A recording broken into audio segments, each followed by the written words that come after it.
പ്രിയപ്പെട്ട സുഹൃത്ത് നമസ്കാരം. ഇന്ന് ജൂലൈ 15 ഏറ്റവും ലേറ്റസ്റ്റ് ആയിട്ടുള്ള കറണ്ട് അഫേഴ്സുമായി ജേഡിസ് കറണ്ട് അഫേഴ്സ്. ഇന്നത്തെ ചില ഹെഡിങ്സ് ആണ്.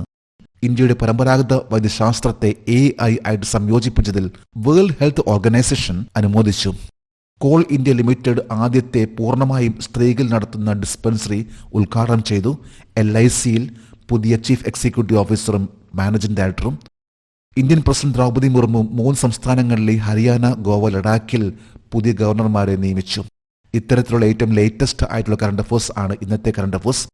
നമുക്ക് ഇന്നത്തെ കറണ്ട് അഫേഴ്സിന്റെ ഡീറ്റെയിൽസിലേക്ക് പോകാം. ഒരു ന്യൂസ് ഹെഡിംഗ് ആണ്: world health organisation recognises India pioneering efforts in integrating AI with traditional medicine. പരമ്പരാഗത വൈദ്യശാസ്ത്രവുമായി AI സംയോജിപ്പിക്കുന്നതിൽ ഇന്ത്യയുടെ മുൻനിര ശ്രമങ്ങളെ വേൾഡ് ഹെൽത്ത് ഓർഗനൈസേഷൻ അംഗീകരിക്കുന്നു.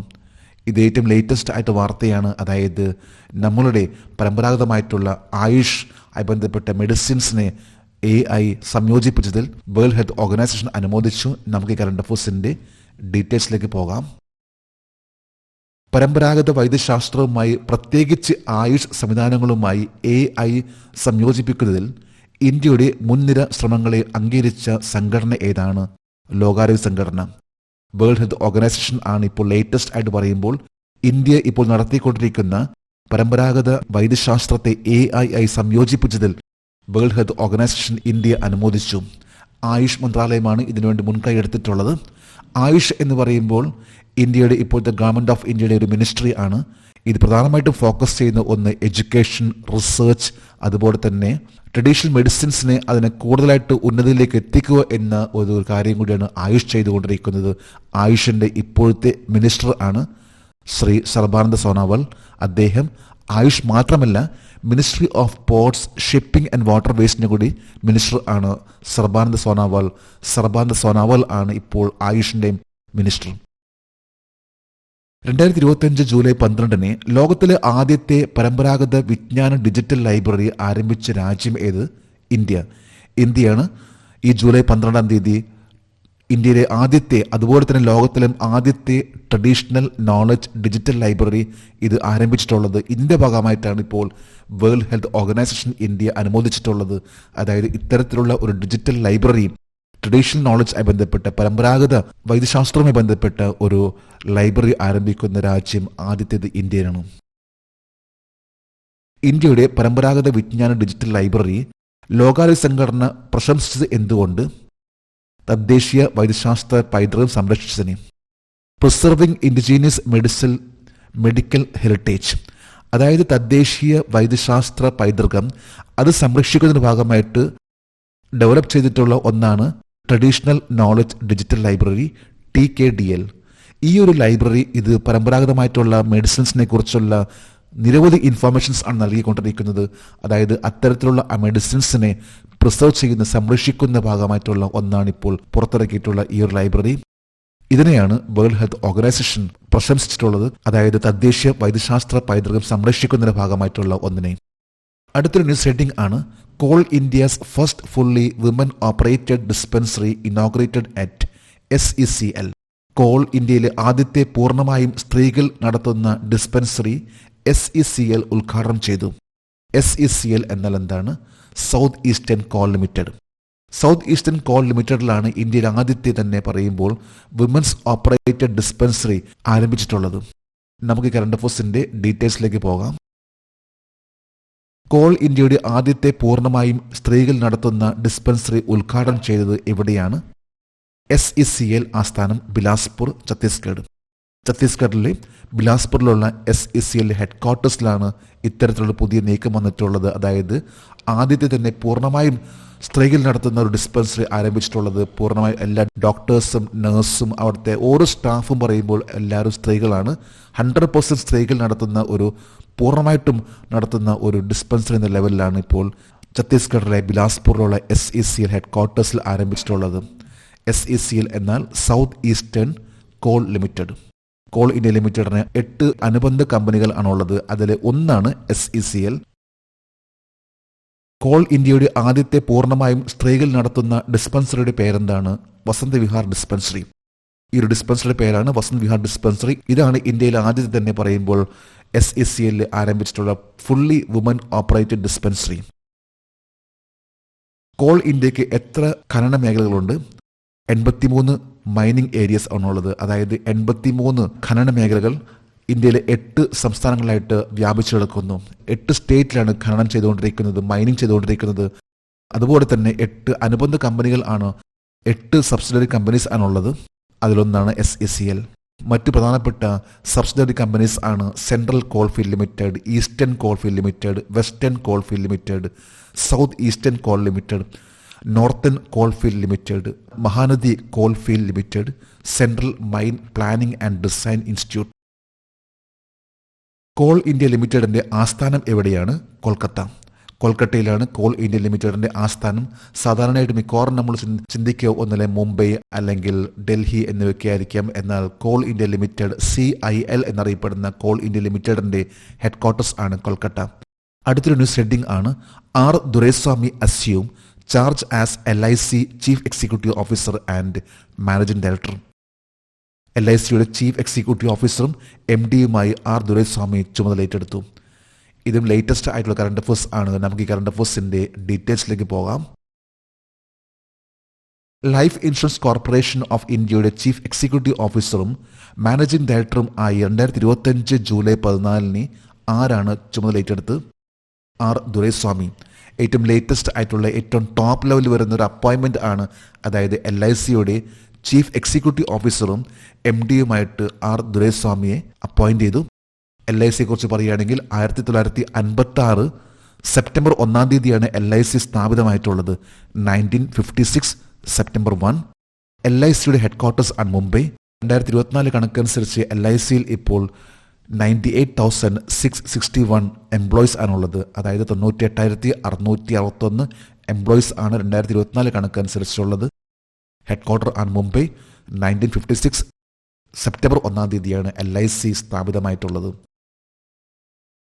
ലൈഫ് ഇൻഷുറൻസ് കോർപ്പറേഷൻ ഓഫ് ഇന്ത്യയുടെ ചെയർമാൻ ആരാണ്? Siddharth Mohanty. Life insurance corporation of ഇന്ത്യയുടെ ഇപ്പോഴത്തെ കറണ്ട് ചെയർമാൻ ആണ് സിദ്ധാർത്ഥ മൊഹന്തി. ഇദ്ദേഹം 2023 ഏപ്രിലാണ് ചുമതലയേറ്റെടുത്തിട്ടുള്ളത്. അടുത്തൊരു ന്യൂസ് ഹെഡിംഗ് ആണ് president Murmu appoints new governors for Haryana, Goa and Ladakh.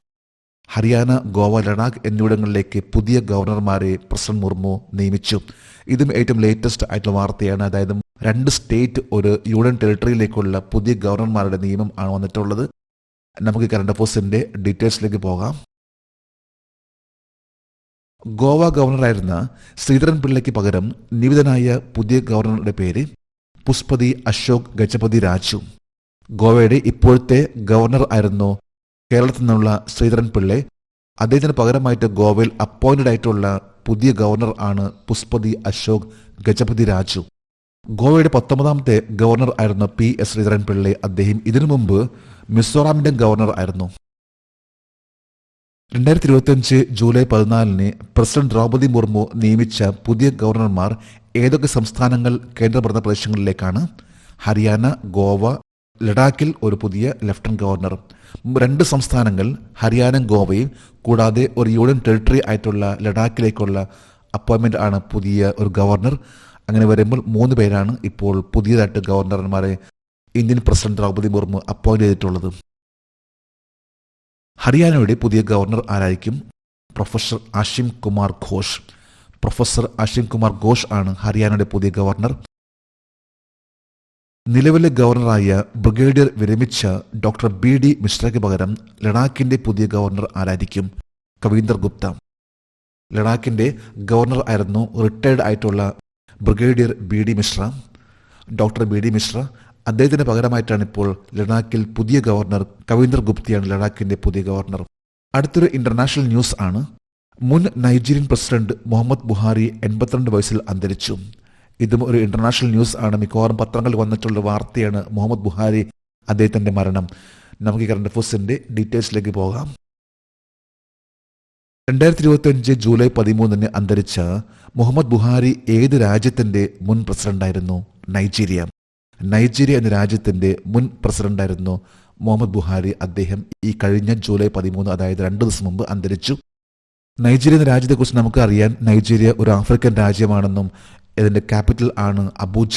Currency നൈജർ നയാര. ഹെൽത്തായി ബന്ധപ്പെട്ട് നൈജീരിയയെക്കുറിച്ച് പറഞ്ഞാൽ ഏറ്റവും കൂടുതൽ മലേറിയ ഉള്ള ഒരു രാജ്യം എന്ന് പറയുമ്പോൾ നൈജീരിയയാണ്. നൈജീരിയ ഏതാണ്ട് പോപ്പുലേഷൻ എന്ന് പറയുമ്പോൾ 22.79 കോടി ജനങ്ങളാണ് നൈജീരിയയിൽ ഉള്ളത്. തലസ്ഥാനമാണ് അബൂജ.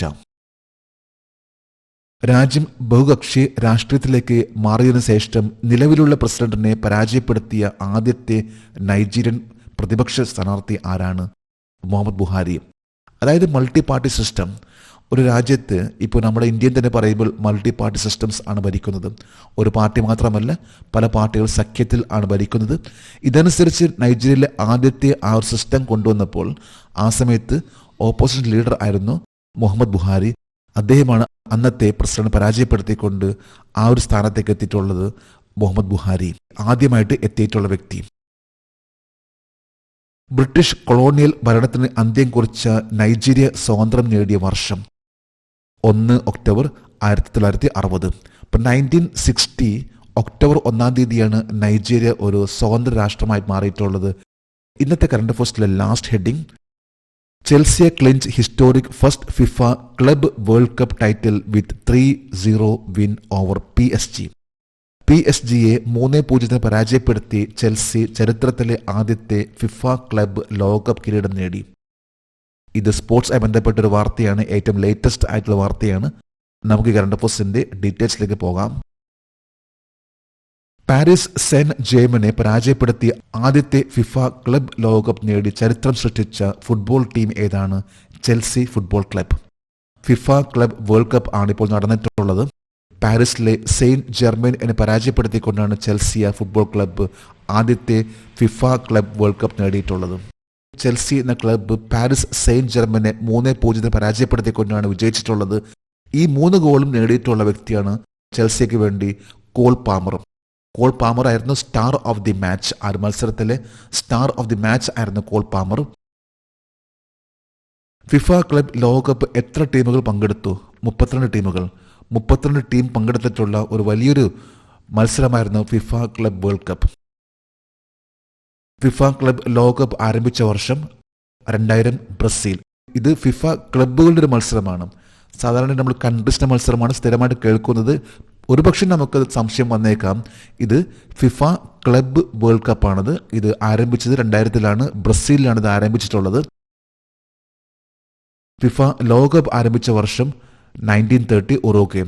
അപ്പം അത്രയും വർഷം പഴക്കമുള്ള, ഏതാണ്ട് 95 വർഷം പഴക്കമുള്ള ഒരു മത്സരമാണ് ഫിഫ വേൾഡ് കപ്പ്. ഇത് ആരംഭിച്ചത് 1930-ലാണ്. എന്നാൽ ഫിഫ ക്ലബ്ബ് വേൾഡ് കപ്പ് ഇത് ആരംഭിച്ചത് 2000-ലാണ്. ബ്രസീലിലാണ്. 32 ടീം പങ്കെടുത്തിട്ടുള്ള ഈ മത്സരത്തിലാണ് പാരീസ് സെയിന്റ് ജെർമനെ പരാജയപ്പെടുത്തിക്കൊണ്ട് ചെൽസിയ ഫുട്ബോൾ ക്ലബ്ബ് അവരുടെ ആ ഒരു ആദ്യത്തെ ഒരു മത്സരം വിജയിച്ചിട്ടുള്ളത്. നമ്മളിന്ന് ലേറ്റസ്റ്റ് ആയിട്ട് കറണ്ട് അഫയേഴ്സും അതുമായി ബന്ധപ്പെട്ട് ജനറൽ നോളജ് ആണെന്ന് ഇവിടെ അപ്ഡേറ്റ് ചെയ്തിട്ടുള്ളത്. ജെഡിസ് കറണ്ട് അഫയേഴ്സിൻ്റെ ഇന്നത്തെ ഈ വീഡിയോ കണ്ടിട്ട് ഇഷ്ടപ്പെട്ടെങ്കിൽ ഈ ചാനൽ സബ്സ്ക്രൈബ് ചെയ്യാനും ഷെയർ ചെയ്യാനും മറക്കരുത്. നമുക്ക് നാളെ വീണ്ടും പുതിയ കറണ്ട് അഫയേഴ്സുമായിട്ട് കാണാം. Thank you very much.